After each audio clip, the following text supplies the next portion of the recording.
حضرت مولانا عبد المنان صاحب ناظم مدرسہ امدادیہ اشرفیہ نحمده ونستعينه ونستغفره ونؤمن به ونتوكل عليه ونعوذ بالله من شرور أنفسنا ومن سيئات أعمالنا من يهده الله فلا مضل له ومن يضلل فلا هادي له ونشهد أن لا إله إلا الله وحده لا شريك له ونشهد أن سيدنا ونبينا ومولانا محمدا عبده ورسوله صلى الله تعالى عليه وعلى آله وصحبه وبارك وسلم تسليما كثيرا كثيرا أما بعد فقد قال النبي صلى الله تعالى عليه وسلم من تواضع لله رفعه الله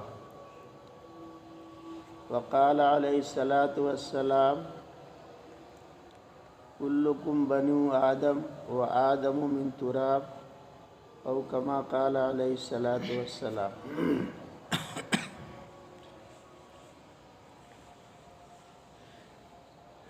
آپ حضرات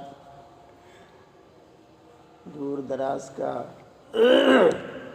سفر اور مجاہدہ کر کے تشریف لاتے ہیں. حق تعالی آپ حضرات کی آمد کو قبول فرمائے اور آپ کے حسن ظن کے مطابق آپ کے ساتھ معاملہ فرمائے اور ہر جہت سے ایمانی ترقی نصیب فرمائے.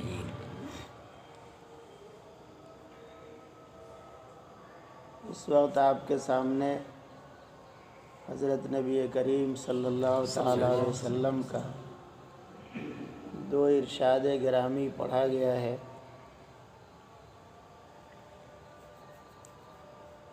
دونوں کا حاصل یہ ہے کہ انسان کو اور اہل ایمان کو تکبر سے بچنا چاہیے اور تواضع اختیار کرنا چاہیے.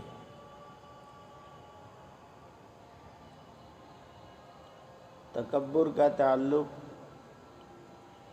ابلیس سے ہے.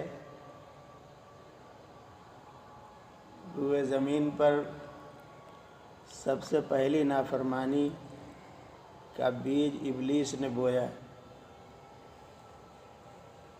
اللہ سبحانہ و تعالی نے حضرت آدم علیہ السلام کو پیدا فرما کر تمام ملائکہ سے سجدے کے لیے فرمایا تو سب نے سجدہ کیا الا ابلیس. ابلیس نے سجدہ نہ کر کے اللہ کی نافرمانی اور اللہ کے حکم عدولی کا آغاز کیا اور جس چیز نے اس کو گمراہ کیا اور تباہی میں ڈالا وہ کبر ہے.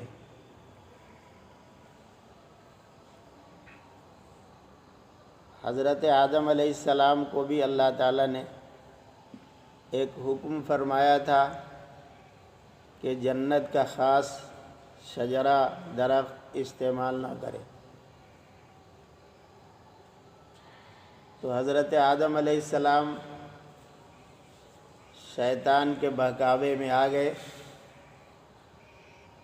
کیونکہ اس نے بڑی خیر خواہانہ بات کی تھی. وقاسمہما انی لکما لمن الناصحین.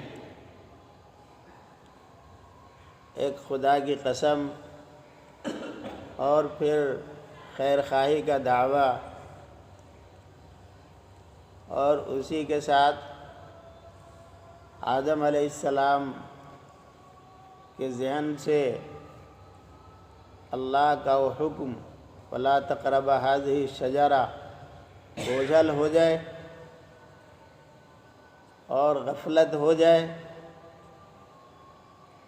اس کے لیے اس نے سمجھایا کہ اللہ تعالیٰ نے جو آپ کو اس شجرہ سے منع فرمایا تھا یہ دوامی اور ابدی طور پر نہیں منع فرمایا تھا،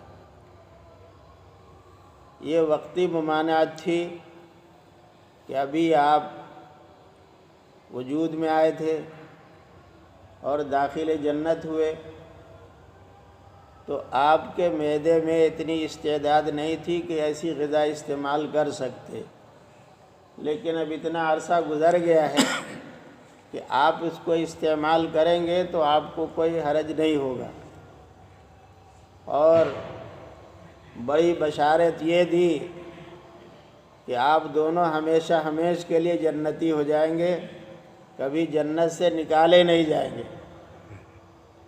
تو اب ظاہر ہے کہ جنت میں کوئی ہو تو وہ نکالا جانا کیسے گوارا کرے گا، اور اس کو بتایا جائے کہ فلاں ترکیب سے وہ فلاں چیز کے استعمال سے آپ کو ہمیشہ کی جنت مل جائے گی اور اس جنت سے کبھی باہر نہیں جانا ہوگا، تو کسے باشد اس کی طرف مائل ہوگا۔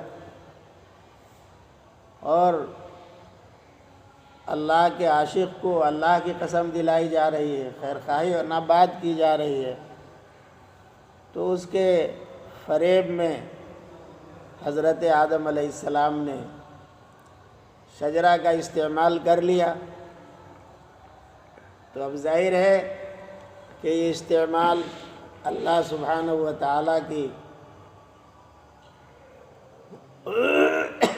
اللہ تعالیٰ کے حکم کے خلاف ہوا۔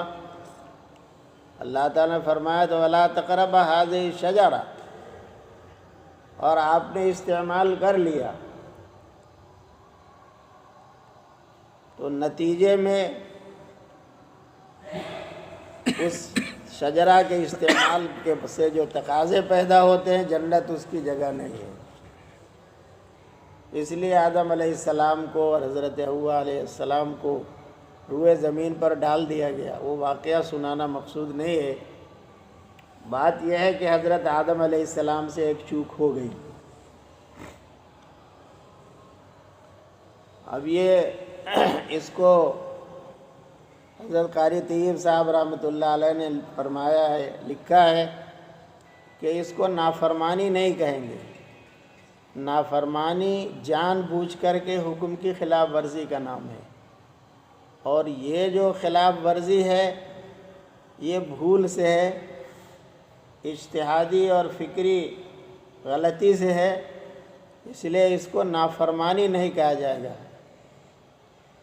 قرآن شریف میں بھی فَأَزَلَّهُمَا فرمایا ہے، شیطان کی طرف نسبت کی، شیطان نے پھسلا دیا،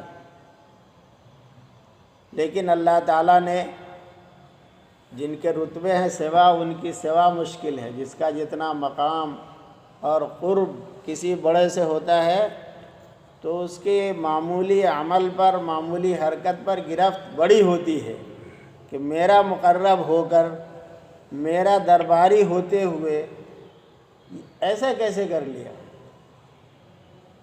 تو اللہ تعالیٰ نے اس کو عصا سے تعبیر فرمایا ہے، تو چوک ہو گئی۔ حضرت آدم علیہ السلام کو فوراً احساس ہوا، اور ربنا ظلمنا انفسنا وَإِن لَّمْ تَغْفِرْ لَنَا وَتَرْحَمْنَا لَكُونَنَّ مِنَ الْخَاسِرِينَ، فوراً توبہ پر آ گئے، اپنی غلطی کو تسلیم کیا، اور رب تعالیٰ کے سامنے برسہ برس روتے دھوتے رہے، مغفرت بھی ہوئی اور خلافت عرضی سے نوازے گئے، خلعت خلافت دی گئی۔ اور یہی نافرمانی ابلیس سے بھی ہوئی۔ اللہ تعالیٰ نے سجدے کا حکم فرمایا تو ابا واستکبر وکان من الکافرین، تو سجدہ نہیں کیا اس نے، تو سجدہ نہیں کیا، نافرمانی ہو گئی، اس نے جان بوجھ کر کے نہیں کیا، کسی دھوکے میں بھول میں نہیں کیا، اور اس کے ساتھ ساتھ اپنی عقل کا گھوڑا دوڑا ہے، اللہ کا جب حکم ہے تو حکم کی تعمیل میں آنا چاہیے تھا، لیکن تعمیل بھی نہیں کیا، اور اب اس کے بعد اس کے دماغ کا جو خرافات ہے وہ اللہ تعالیٰ کے سامنے رکھا، اپنی عقل سے فیصلہ لیا کہ مٹی اور آگ کی طبیعت میں تضاد ہے۔ مٹی کی خاصیت ہے پستی اور آگ کی خاصیت ہے سربلندی۔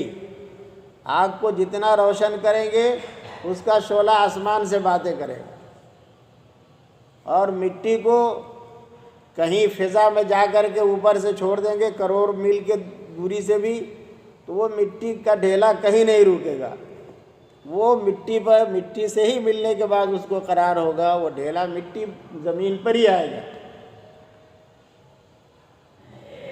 تو اس نے کہا انا خیر منہ، میں آدم سے اچھا ہوں۔ دلیل یہ ہے کہ مجھ کو آپ نے آگ سے پیدا کیا ہے اور آدم کو مٹی سے پیدا کیا، تو آگ کے اندر برتری ہے، سربلندی ہے، تو میں کیسے اس پست کو سجدہ کروں؟ تو یہی کبر ہے کہ آدمی اپنے آپ کو بڑھیا سمجھے اور دوسرے کو گھٹیا سمجھے۔ تو تکبر نے اس کو تباہ و برباد کر دیا۔ تکبر آزادی اللہ خار کرد، بزندان لعنت گرفتار کرد۔ تو ایک ہے تکبر، اپنے کو بڑا سمجھنا، تو یہ تکبر اللہ سبحانہ و تعالیٰ کی شان ہے۔ اللہ کے سوا کسی کو یہ زیب نہیں دیتا ہے کہ وہ بڑائی کا اظہار کرے، کوئی اپنے آپ کو بڑا محسوس کرے۔ آسمان و زمین میں کبریائی اللہ کی ہے، اور حدیث قدسی میں فرمایا ہے اللہ سبحانہ و تعالیٰ نے الکبر ردائی، بڑائی جو ہے یہ میری چادر ہے، والعظمت و ازاری، اور عظمت و بزرگی جو ہے یہ میرا تہبند ہے۔ من نازعنی فیہما قسمتہ، او کما قال علیہ السلام، ان دونوں معاملے میں جو کوئی مجھ سے کشمکش کرے گا، کھینچا تانی کرے گا، تو قسمتہ، میں اس کی گردن توڑ دوں گا۔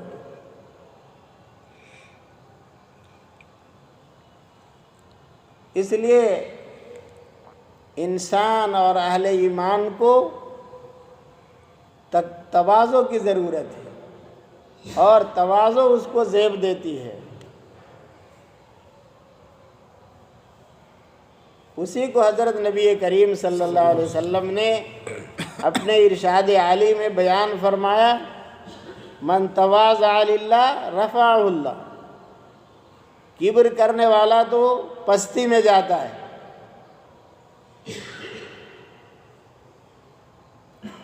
جیسے کوئی آدمی پہاڑ پر چڑھتا ہے تو جھکتا ہوا جاتا ہے، اکڑ کے کوئی پہاڑ پر نہیں چڑھ سکتا، اور پہاڑ سے اترتا ہے نیچے کی طرف کو تو اکڑ کے اترتا ہے۔ تو جس میں اکڑ ہوگی، کبر ہوگا، وہ انجام کار پستی میں جائے گا، ذلیل ہوگا، اور جس میں تواضع ہوگی وہ انجام کار کامیاب ہوگا، باعزت ہوگا، ذلت و رسوائی سے محفوظ ہوگا۔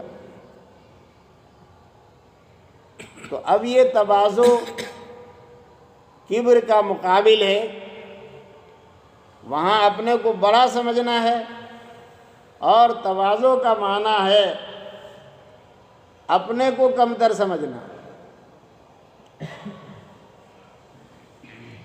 تو تواضع اپنی اہمیت کے اعتبار سے اتنا اہم اور ضروری ہے کہ تواضع جس میں نہیں ہے تو وہ فرعون اور نمرود بنتا ہے۔ اور جس میں تواضع ہے تو وہ ساری دنیا میں چمکتا ہے۔ تو ایک تواضع کی اہمیت اور دوسرے تواضع کی حقیقت ہے۔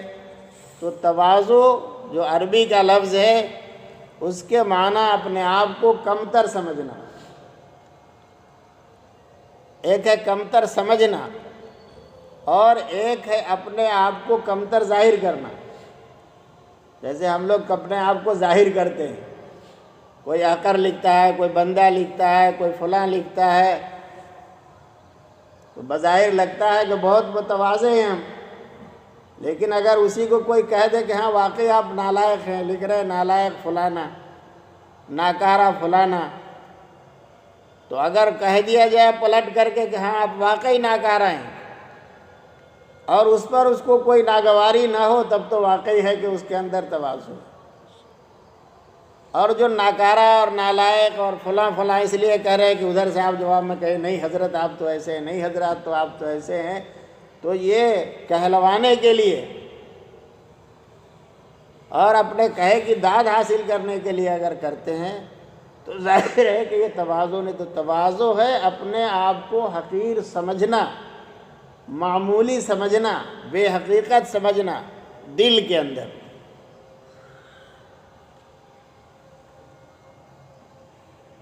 اس سلسلے میں ہمارے بزرگوں کے واقعات کا لامتناہی سلسلہ ہے۔ ہم کو اپنے بزرگوں کی زندگی میں اپنے لیے راہ تلاش کرنا چاہیے۔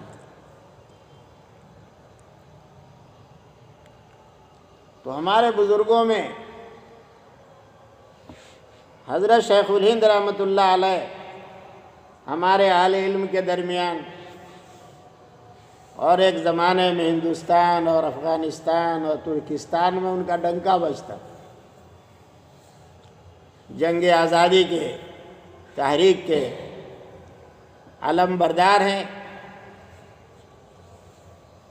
تو ڈنکا پڑتا تھا ان کا، دنیا میں شہرت تھی، اور ہندوستان میں تو ہر جگہ حضرت شیخ الہند کی شہرت تھی۔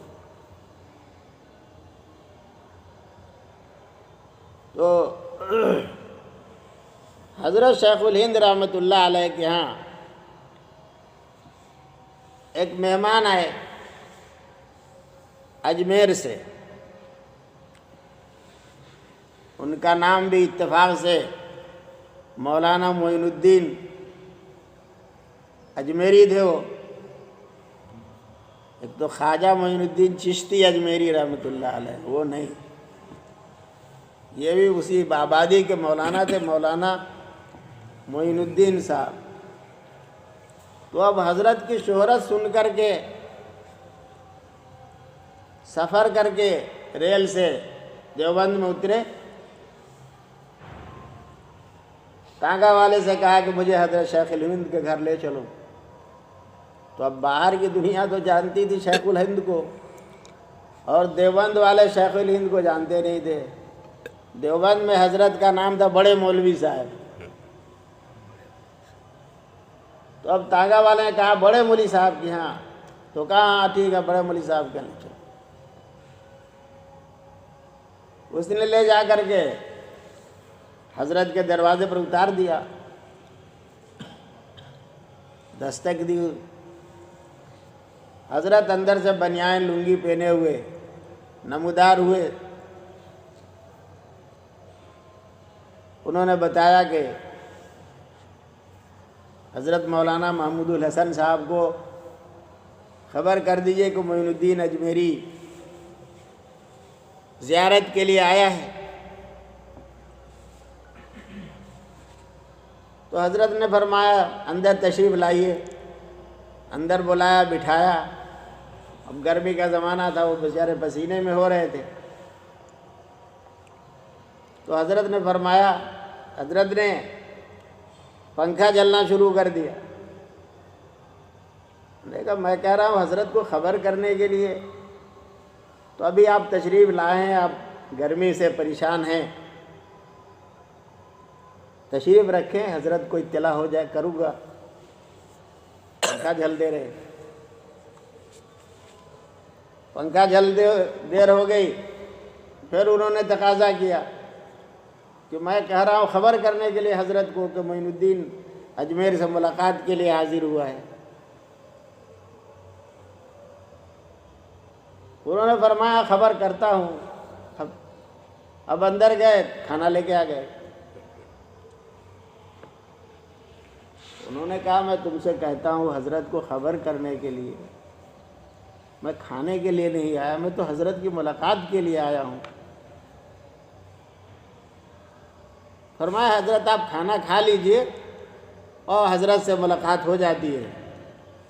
تو کھانا کھلایا، پانی پلایا، پھر انہوں نے کہا کہ تم خبر ہی نہیں کرتے ہو۔ تو حضرت نے فرمایا کہ شیخ الہند تو کوئی یہاں پر ہے نہیں، بندہ کو ہی لوگ محمود کہتے ہیں۔ اب وہ آئے، وہ بیچارے پریشان حال، زیارت کی بےتابی، اس کے لیے کیا کیا بول رہے ہیں، ناراض ہو رہے ہیں، غصہ ہو رہے ہیں، اور سب حضرت پی رہے ہیں، سن رہے ہیں، اور خدمت پر خدمت کیے جا رہے ہیں۔ تو جب خدمت سے فارغ ہوئے تو حضرت نے بتایا کہ مجھے ہی لوگ محمود کہتے ہیں۔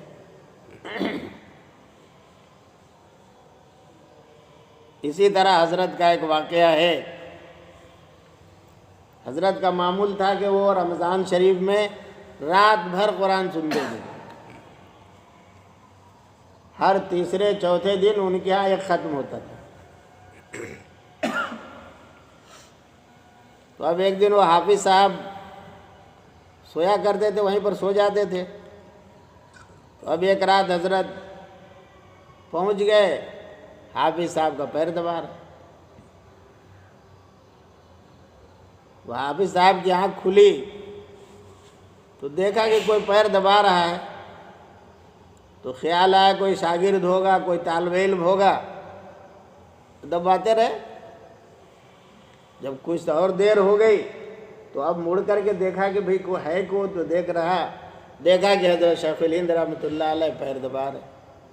اٹھ کے بیٹھ گئے کہ حضرت آپ نے کیا غضب کیا؟ کہا بھائی تم رات بھر تراویح پڑھاتے ہو، کھڑے رہتے ہو، میں نے سوچا کہ تمہارا پاؤں دبانے سے راحت مل جائے گی، تو اس میں غضب کی کیا بات ہے؟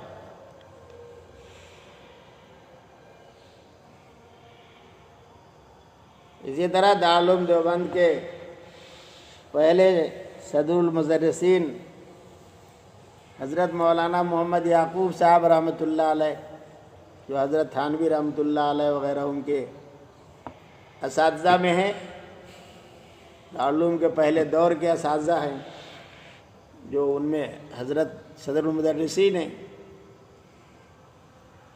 وہ بہت پہنچے ہوئے ولی تھے۔ دنیا میں ہی ان کو ان کی جنت اللہ نے دکھایا۔ اب وہ بات یاد رکھیے گا، ذہن میں آ گئی تو بتاتا ہوں۔ وہ حضرت کو ایک دن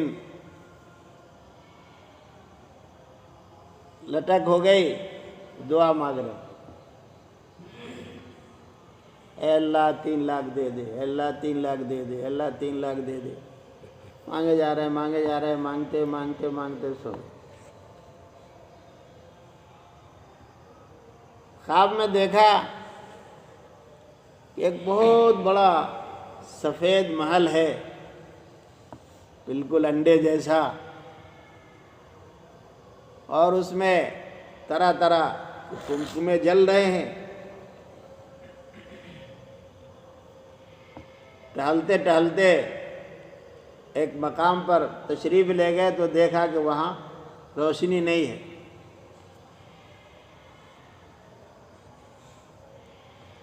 پوچھا کہ یہ کہاں گیا، یہاں سے قمقمہ کہاں گیا، جو بھی کچھ تھا۔ بتایا گیا کہ یہ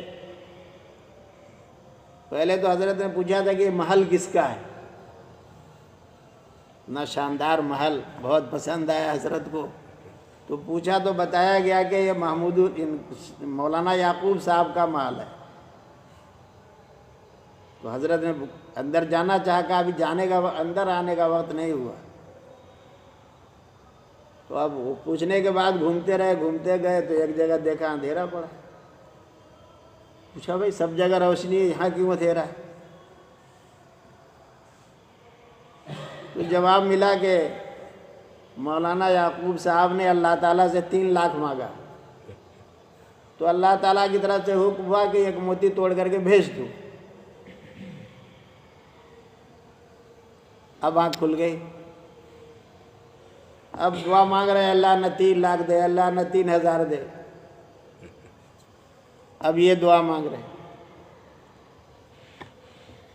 اب خیال ہوا کہ اگر میرے محل کے موتی اسی طرح توڑ کر کے میری دنیا میں دے دیے گئے تو میرا کیا ہوگا آخرت؟